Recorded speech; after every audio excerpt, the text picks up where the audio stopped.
Let's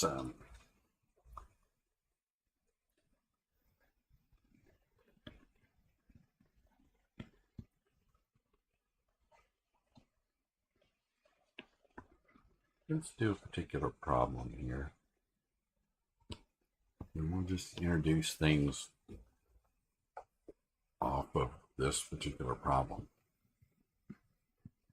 Let's say the diameter of this pipe is, say, 6 inches or a half a foot. We'll say the length of the pipe from beginning to end is 4,000 feet. We'll say the entry losses, we'll call them KL. We'll call them 0.5. And we'll say the elbow losses 1.5. Now we'll introduce what this means shortly. I will make an attempt. I was having trouble getting into Blackboard earlier. I do not know if I would still have that trouble, but I will attempt.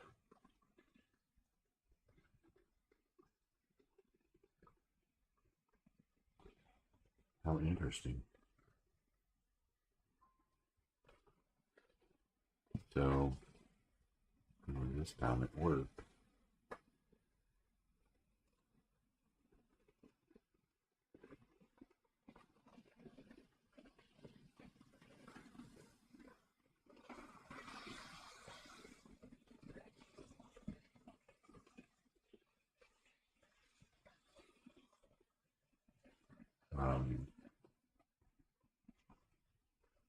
As this is coming up, I'm going to keep going back here, and I'm going to do this problem completely all the way through. This is a water tower, and we'll say it's 300 feet high, elevation above this exit. So what we're going to do is I want to know what's the flow rate coming out of this thing, what's the velocity coming out, and then also what's the cubic feet flow rate, say cubic feet per second, coming out onto the ground. So what we do, this is a water tower, say up at your standard water tower, except it's always vented, so it's pre-atmosphere at the top. And so we're going to write Bernoulli's equation between 1 and 2. And we're going to write it in the form where the units are height.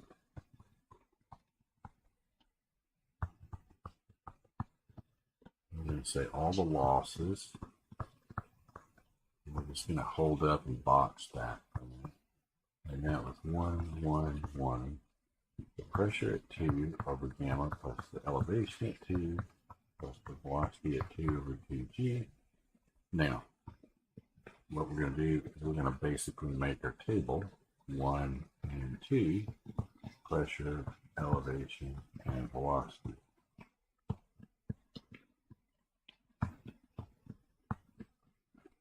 Interestingly enough, both of these are at atmospheric. So this squirts out on the ground. We're fine there. It's at the elevation. I mean, it's at that. It's at this point up here.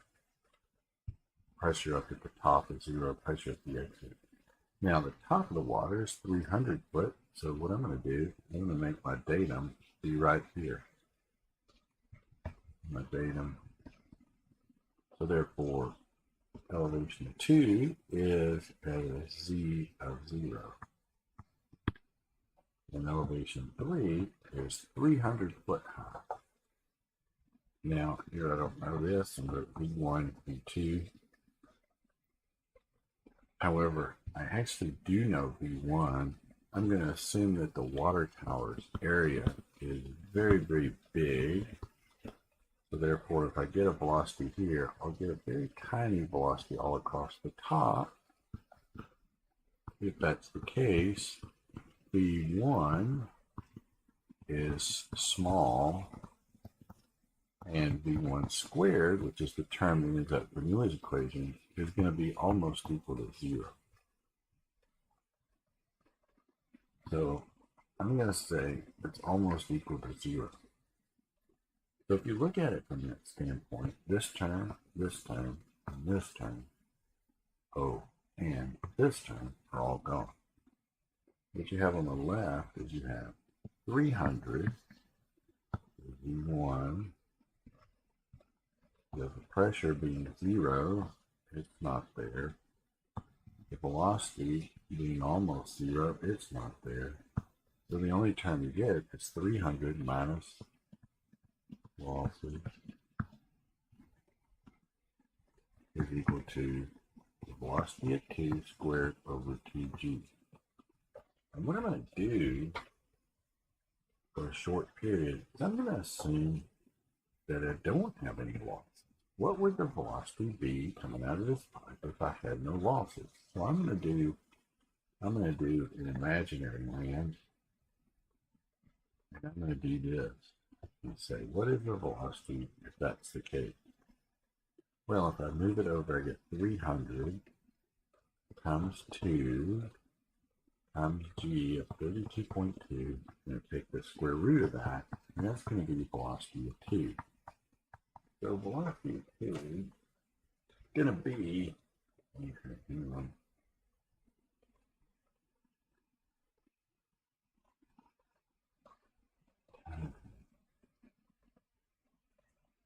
that number ends up being approximately 138, 139 feet per second. Okay. This is a no loss rendition here.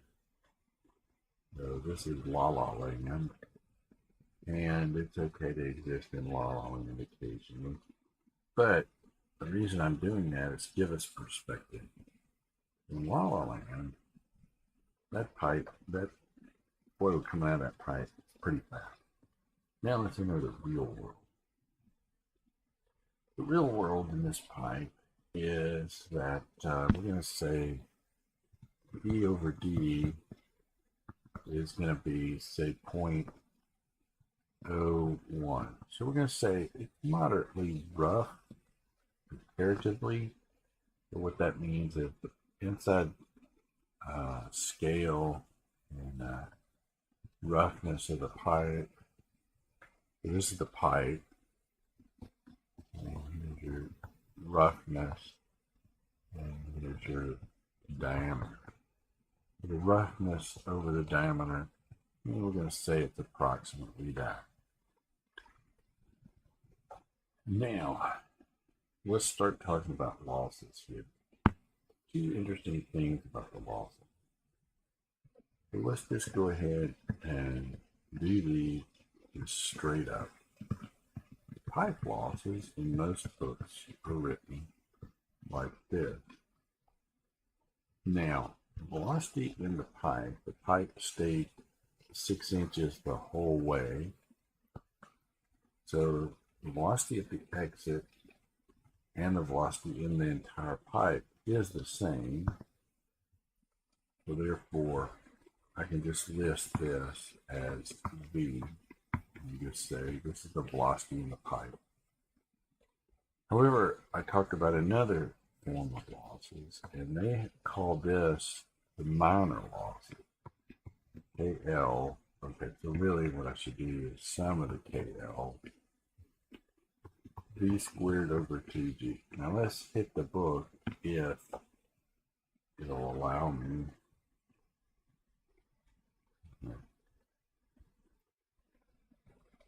Okay.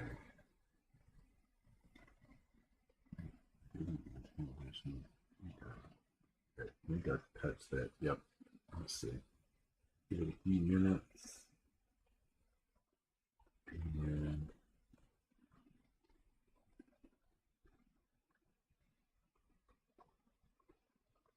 is actually the fastest thing out there. So what I might do is let the, oh, here we go. There are these terms right here called minor losses. And they listed like this, with KL and a B squared over 2G. And so what you end up with is a series of KLs for different circumstances. Expansion contractions. I mean, there's all sorts of, there are a lot of theoretical values that are actually spot on. That's interesting. There are other ones that are not spot on that you have to do experiments over. Bends are typical examples. Valves are definitely examples. You can't come up with a theoretical value there. You can design your valve, and then your person would measure it. The manufacturer of that valve would measure it, give you the losses as a function of the valve closed or open. And so you have a series of KLs all the way through this. Another way to do it is to do equivalent length. That means that valve placed in there is the same losses as it would be if there was a 3 extra feet of pipe. And that LEQ would be the equivalent length. And so let's just go ahead and go in here and continue to work our problem. And so now let's just go through this thing. So you got 300 foot high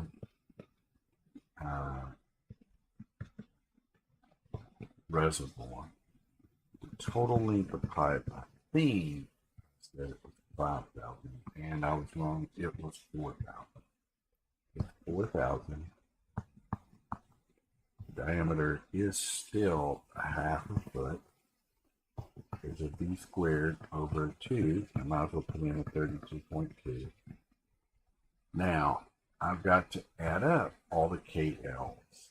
Now, I specified only 2, so I add this number to that number. And so I'll say I get a 2 here. And B squared over 2G, and this 2 comes from 1.5 plus 0.5, and that's my 2. That's a given to me. This was given. And it's equal to B squared over 2G. And if I'm going to keep writing G, I put G here. Now, notice I have a minus, and I have a minus here. I can take both these terms, move over, and I'll get 300. Or I could just say the height of the water tower. And I'll go ahead and take out the B squared over 2G. And what I'll notice is I have a 1 plus a 2. The 1 comes from this. The 2 comes from here. And then I'll have an F, and that's going to come from right here. So I'm going to say F times 4,000 over 0.5, or maybe I can just go ahead and say that's 8,000. Yeah, and for that matter, let me just go ahead and say this is 3 plus 8,000. Now I can go in and say, hey, wait a minute, the velocity is the height 2 GH 2G times H divided by 2G and the H right here divided by all this other stuff, which is 3 plus 8,000 F. Now, first of all, if there were no losses, this 2 would be gone, and this F would be gone, and all I would get would be a 1 right here, which means this lower term would just be a 1. And guess what I would get? I would get back the 139. The fact that there are losses here means this number goes up, meaning the velocity goes down. How do you find this? Okay, first of all, let me just go ahead and replace this with the 300 again. And for that matter, I'll just say 32.2. And now I don't have F. So what the heck do I do? I have V as a function of F. Okay, now what I had before, and I should have gone ahead and done this, but I think I'm just going to go and search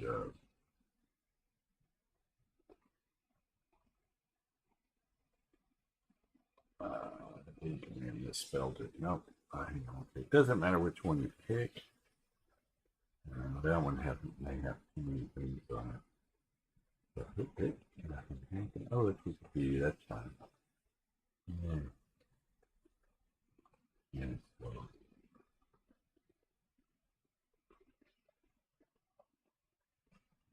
not exactly the best, but it'll do. Do a clip. Let's grab the key and drop it somewhere to continue to use it. Okay. So it says it in words here, but actually this is the friction factor. This is the roughness, relative roughness, the E over D, and this is the Reynolds number. So from this chart, I can make the assumption that looking at it, the friction factor is a function of the Reynolds number and E over D. In other words, if I had E over D and I had a Reynolds number, I can go to this table here and figure out F. So I do have E over D.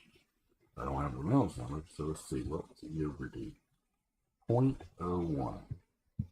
If it's not on there, I can change that, but doesn't matter. I can go right in between there. 0.01. So there's where I'm at. At this point, I'm going to start changing the colors out so we can see things a little bit better.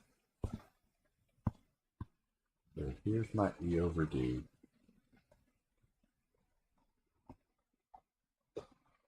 Now I got to find my Reynolds number.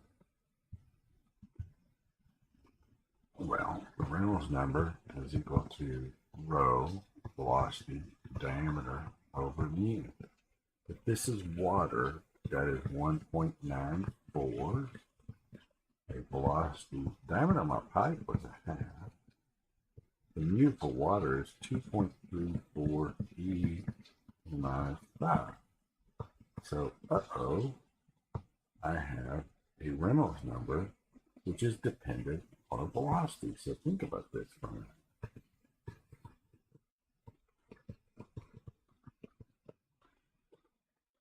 I have this, and then I can take this, put it in there, and I can say friction factor is, and with this. Well, wait a minute.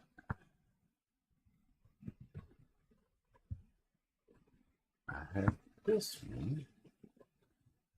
Is equation 1. I have equation 2. And I have equation 3. How do you go about this? Well, there's something interesting here. And you can see it by paying really close attention to the Moody diagram. Okay, first, let me say this. This is one of those things where iteration is going to take place. For that matter, let me get this out of the way. Put it over here. And push these two up a little bit. And we'll talk about our iterations. Here's our set. If I had F, I could find V. If I had F, I could find V. I could find V, I could find the Reynolds number. If I could find the Reynolds number, I could find F. If I had F, I could go back and find V. If I had V, I could find the Reynolds number. If I had the Reynolds number, I could find F. And so you can see this sequence here. Pretty straightforward sequence. There's something unique that makes our sequencing very, very simple. Just look very closely at the movie diagram. You're going to see something interesting. He has this. This is not what I'm interested in highlighting. Then he has transition region. Then he has this term in which he showed this dotted line and he said complete turbulence. That means anything to the right of this is completely turbulent. Some places will use this word, say wholly turbulent. But notice what happens when it's completely turbulent or wholly turbulent. I draw this line over. Remember, this is what we have to do. We have to find our Reynolds number. We come up till we hit the line that includes our pipe. We intersect that point and slide back to the left, and this is our friction factor. If my Reynolds number is up here, I come up until I hit this and move over. If my Reynolds number is here, I come up, hit this thing, and move over. This means that in this region right here, complete turbulence, that the friction factor is not necessarily a function of the Reynolds number. It's only a function of E over D. In other words, if I change the E over D, I would be down here. So suddenly I realized, wait a minute, if I just guess, it was on this point, if I just guessed that my Reynolds number is way up here, I can go straight across and pluck that value off. Now, what I'm going to do, I'm going to make this ruler, and I'm just going to get 0. I'm going to go over here, and I'm just going to say, okay, this is where that value is about where it needs to be, and okay, I kind of regret using this movie diagram because there's no levels there, but it doesn't matter, you can find a better one. So I'm going to say at 0.039, just pick 0.039. If it happens to be 0.039, the first thing I'm going to do is guess F is equal to 0.039. Then what I'm going to do, I'm going to say that velocity is equal to the square root of 2 times 32.2. Okay, well, 300. 300 over 3 plus 8,000 times 0.039. Now, we'll do a little better job here. And what is that value equal to?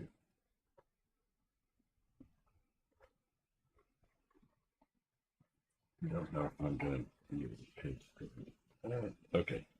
So the velocity is about equal to 7.83. If it's 7.83, what's the limit? Number is equal to 1.94 times 7.83 half 2.34. We will see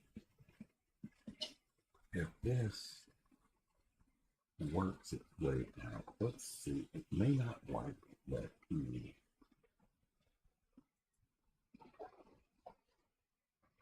Oh. And it doesn't like that E.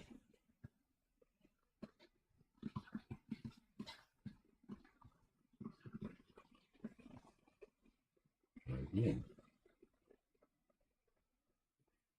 it thinks E is a natural law. That is equal to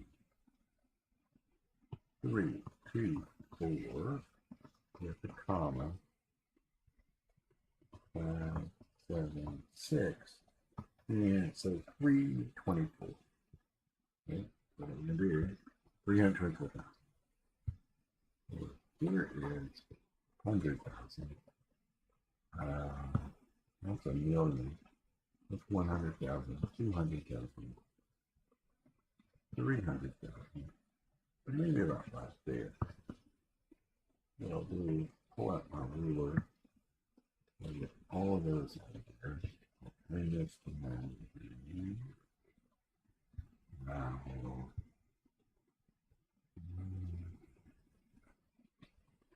This thing up. And then put a ruler on that. And that's where I've got this. Now, here's what's funny is since my Reynolds number was greater than the Reynolds number that would be associated with, okay. So about right there is where the Reynolds number, anything above this value, or, that looks like, I don't know, if that's 100,000. I mean, it's 90, maybe it's 80,000.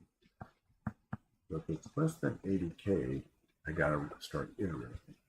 But right here, yeah, it might be a little bit different, but if I go back and do this and use a new value, you'll find out it doesn't change that much. So, and again, I just threw this problem out. I did not design it to be any particular one way or another, but it turns out I get a friction factor for a Reynolds number equal to 324,000, and E over D of 0.01 from the movie diagram is about equal to 0.039 again. So I could basically, if it turned out to be different, I would go back and stick it in here, find a new V, find a new Reynolds number, and then find a new F.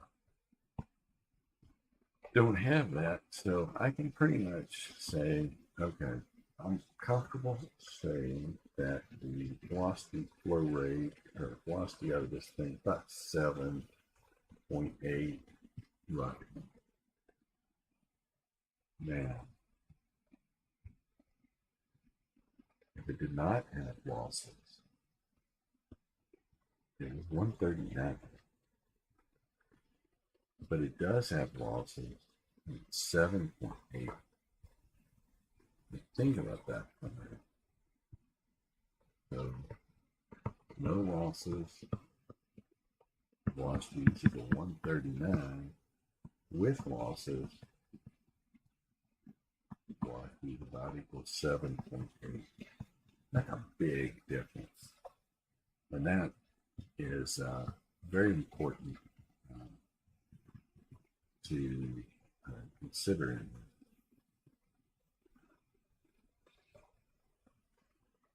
So essentially, that's the sequence here. I wish I would have put, let's see, if the height, okay, let's pick one in which I would have to iterate. The height being very, very high, it's a lot of pressure on this thing, and we'll move the value over towards the right, meaning that it'll be a higher Reynolds. Let's assume for a minute that instead of 300, it was only 100. What I'm going to do is I'm going to go in here and say, take this, do a copy. This time I'm going to say, what if the height equal to about 50, just so I know I can get something in there. So everything else being the same, the thing that gets changed here is the value here, 50.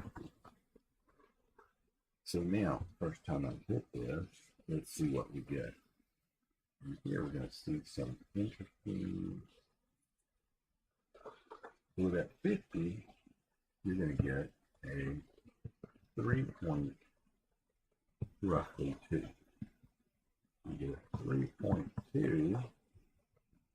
Now here, now this is if the height of the water tower is only 50 feet. You're going to get, oh shoot, 132, 69. Well, okay, I didn't do a good enough job here. 132K. Here's what I mean.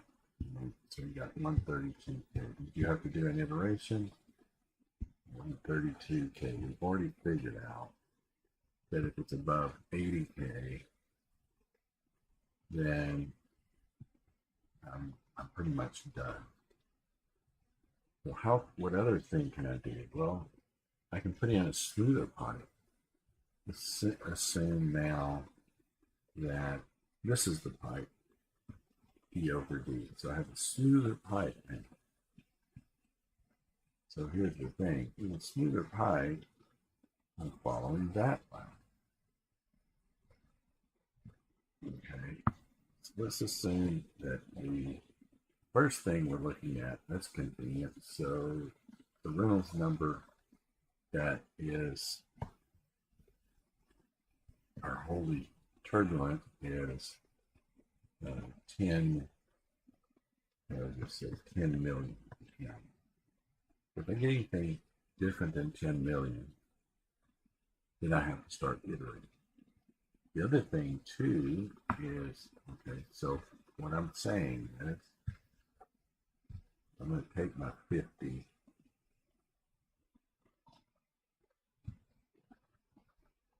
take my 50, let me get this out. I'm taking my 50, I'm getting this value, I get this, but this time, very smooth pipe. Okay, E over D, got what that value was. E over D is 2 times 10 minus 4.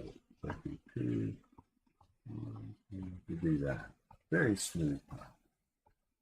So I'm just going to say 2 times 10 to the minus 4. Very smooth pipe. Got a really, really smooth pipe now.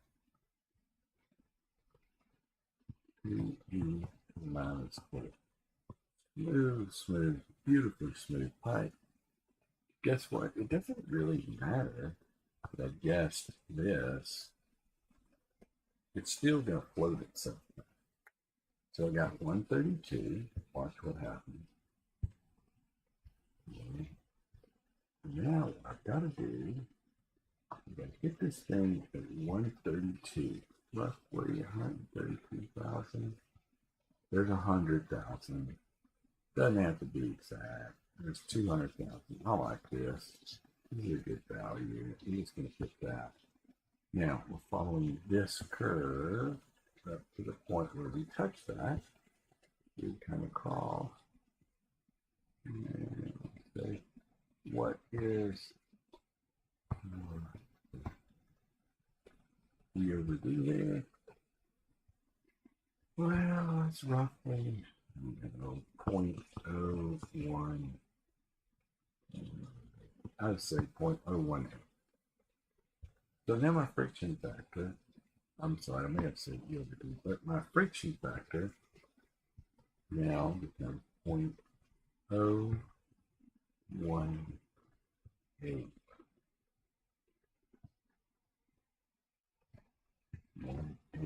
Uh-oh. So now it's different. So what do? We take this.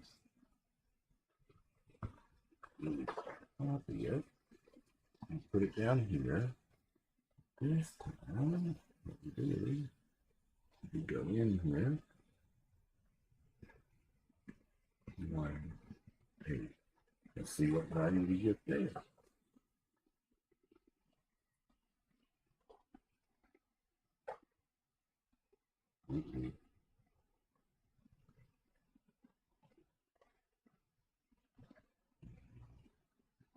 Yeah, that's having trouble connecting. Okay, now good. Okay, so I got a velocity of 4.68. Okay. Now that I got a velocity of 4.68, that is the next thing I have to do. Is put the little hammer. Put it right here. But instead of 3.2, I put in 4.68. And I put the there. Wow. Oh, really? Okay. Yeah. That again.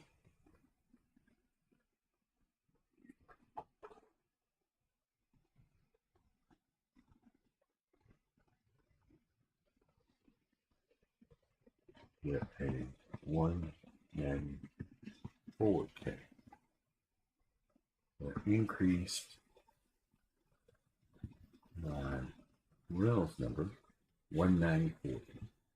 Go back to the Moody's diagram, just like I did there. 194.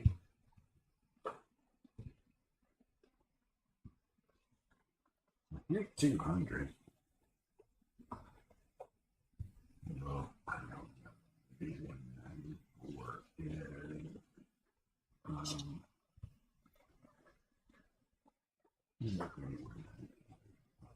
right there. Okay, so that's 194. You can see how things take place here.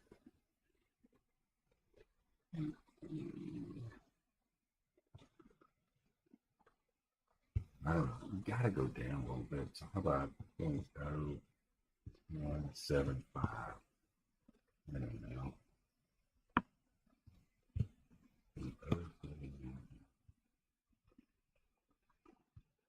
So this means copy down here. And 194K, and I get 175. Okay, you're free to go ahead. You take this. I think at this point I'm okay. And one more step. Copy it and dropping it back in here. Leaning on it.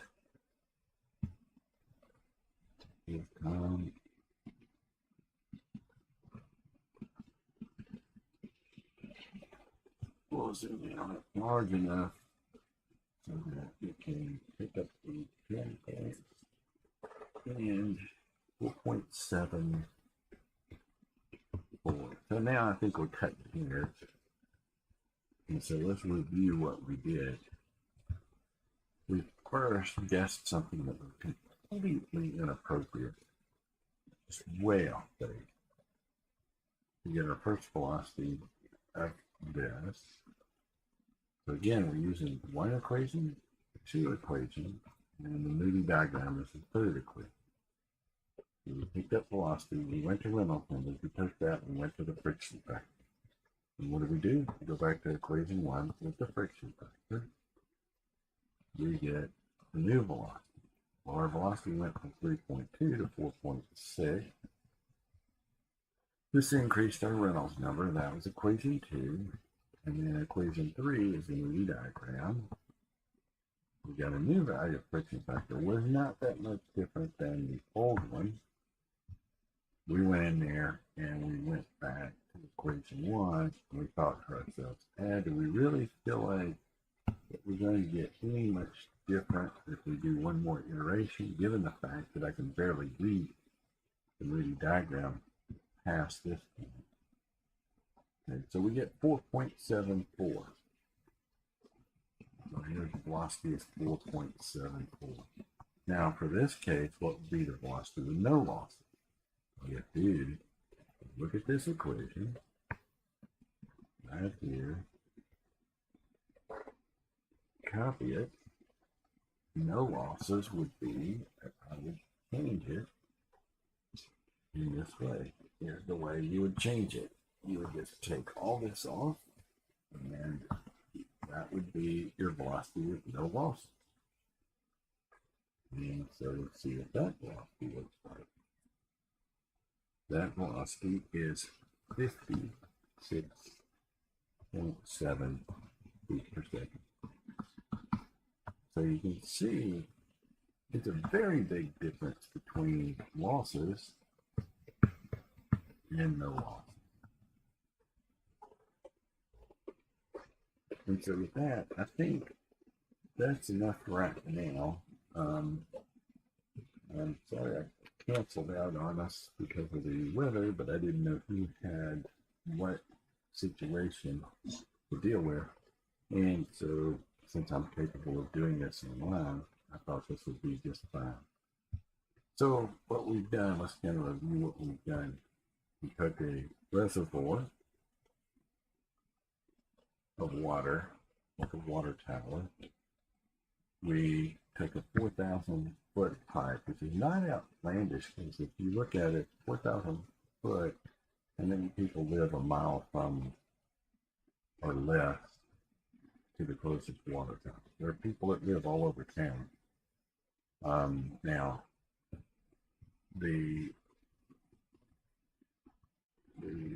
fact that I made it half or 6-inch diameter pipe from the water tower to dumping out in your bathtub or whatever, that's kind of outlandish, but it still doesn't matter. You will address changes in pipe diameter later. We figured out what the minor losses, or what they call the minor losses, are. We figured out how to express them. We figured out the Moody diagram to give us the pipe losses. We took this thing where it was 300 foot high, pretty high, and we took a relatively rough pipe, and we found that you didn't need to go but through one iteration. And we got a speed of about 7 out of it compared to 139 for a no losses at all. Now, key is the next thing we did is we lowered the tower, and in addition, we decided, wait a minute, what did I give to do here? We decided to lower the tower. We put in some really smooth pipe. Really, really smooth pipe in a lower tower, and we realized we need to iterate. And so these iterations took us all the way from, and the first thing we did, we guessed a friction factor which was nowhere near appropriate, and it still worked its way out. We went from 3.2 to 4.6, and finally 4.7. And that's what we decided. We're going to stick with that. And then we compared it to no losses, and we got 56. Big significant difference in flow rate for ideal situation versus real situation. And with that, I'll call it good.